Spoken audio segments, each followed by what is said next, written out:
Maestro, in the second half of the program, we are going to listen to Beethoven's Eroica, and we should say it was your choice. So why did you choose especially this symphony? Well, we never need to find a reason to play or to listen to Eroica, I think. It is always, I think, what we all need, and especially at this time. As everyone knows, this concert is dedicated to people who are in the medical profession. One time, in the last year of her life, my mother was unwell and had to be taken to emergency in a hospital. It was in the middle of the night. I took her there, it was in Paris, and I was waiting for many hours during that night while she was observed and examined. I was sitting in the reception room where people were arriving during the night, and I was observing scenes that I could not imagine. People coming in the most dreadful condition, and I saw them, and I saw the doctors, I saw the nurses, I saw the secretaries who were preparing the papers of people who were arriving, and I was seeing with what grace, with what warmth and kindness they were receiving people and smiling and being so, in a way, very contrasting to the whole atmosphere that was really very difficult. And finally, I said to them, I said, "You're all angels. How can you be what you are in the middle of this human hardship and pain?" Yes.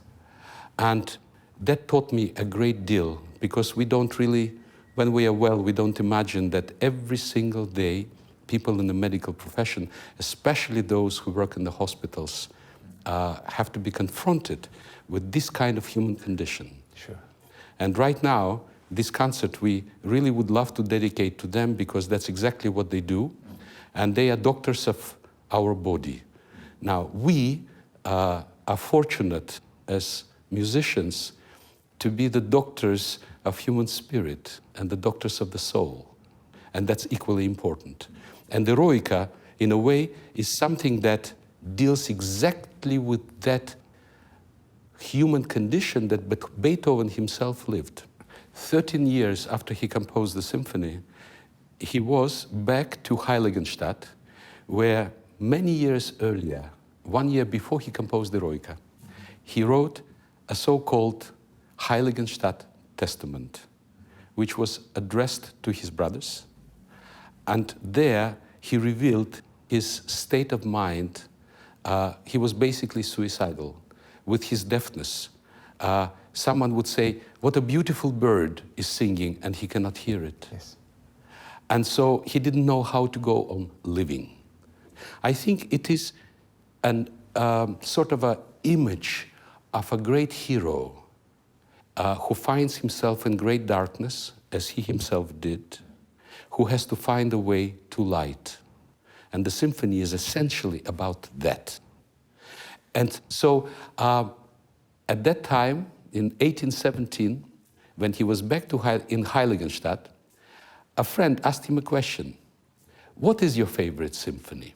And Beethoven said, "It's Eroica." And looking backwards to Heiligenstadt Testament and understanding what he himself had to go through makes it obvious. There's one more thing I should say, that it's very brave of you that you didn't leave the Czech Phil alone.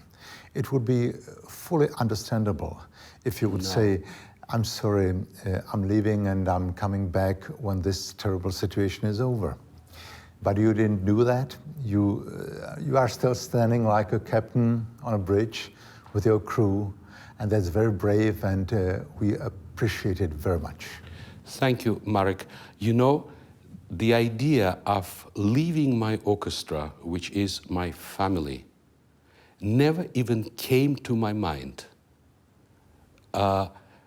What we live, we must live together, in good times and in difficult times.